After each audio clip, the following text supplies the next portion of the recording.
دوستانو یو خبر و تاسو موریدلی یو بیګا د خیبر پښتونخوا وزیر اعلی الیامین ګنډاپور هم دا خبره کوله و سره چې زموږ د تعلیم کوم وزیر د مینا خان افریدي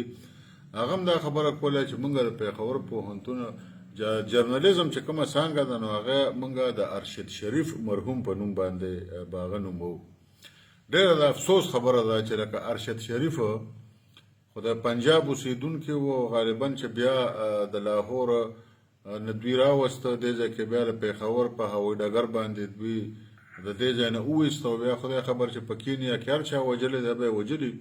هغه یقینا څه وخت کې صحافي و خو د هغې نه وروسته هغه نه بیا د تحریک انصاف بیګل ته جوړ شوی او یک طرفه او هغه خو که موږ نه تپوس وکړو نو خو د جنرال فیض او د جنرال باجوا او د دې خلکو سړی و هغوی مد به یې وی هغوی ته صحافي جوړ کړی او بیا د هغې نه پسې مشهور کړ او بیا د عمران ریاض په شان او د نورو خلکو په شان یو متنازع کردارونه وو او متنازع کردارونه دي. اوس موږ په دې باندې اریان یو چې د ارشد شریف د پیښور پوهنتون د جرنالیزم د څانګې سره اخر سویمه ده. د پیښور د پوهنتون د جرنالیزم ډپارټمنټ لکه څوک خامخا نوم ږدي نو په دې ځای کې تقریبا په 13 کالو کې په 15 کالو کې په خیبر پښتونخوا کې تقریبا د 13 نه واله 15 پورې صحافیان وجل شوي دي، مړه شوي نه دي، وجل شوي دي، په بمونو کې الوتې دي، ترهګرو ویشتې دي، په سرونو یې ویشتې دي، هغوی قربانۍ ورکړې دي، هغې کې اپریچیانو ممکن دي. دغه شان د پیښور د پوهنتون چې کومه د جرنالیزم ډپارټمنټ دی د هغې نه د پاکستان ډېرو نامتو کسانو د دغه ځای نه جرنالیزم کړی دی، په هغې کې ډېر نوموړي کسان شته نو پکار دی چې د هغوی په نوم باندې نوم کیږي. زه نه پوهېږم چې لکه دا څنګه ده زموږ خیبر پښتونخوا څنګه داسې بېڅوکه شوه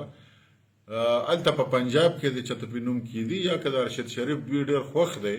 نو دلته د یو بله یونیورسټي جوړه کړي هغې له د ارشد شریف نوم کیدي خو لکه د پیښور د جرنالیزم ډپارټمنټ نوم تاسو د ارشد شریف په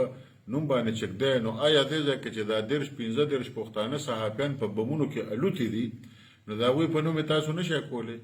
یا د دې پوهنتون نه چې کوم اوچت کسان اوتې دي او په ډېرو لویو عهدو باندې پاتې شوي دي په هغې کې وله د چا نوم ورکړئ خو تاسو بوز د هغه ځای نه یو کس راولی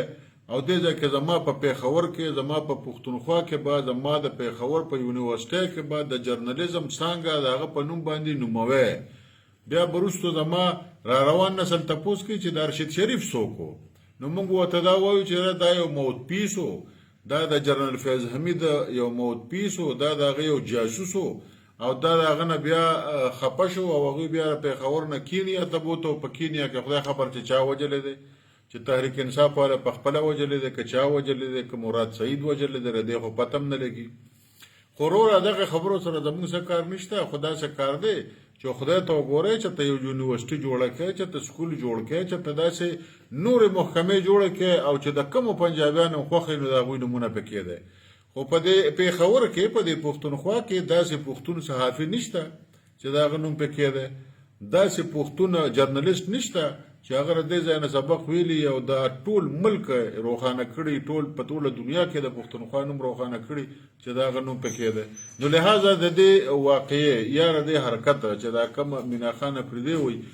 یا زمونږ صوبایي حکومت چې کومې خبرې کوي د دې موږ سخت مخالفت کوو او هیڅوک هم دغه د جرنالیزم ډپارټمنټ ته ارشد شریف ډپارټمنټ هیڅ کله مو نه وایي.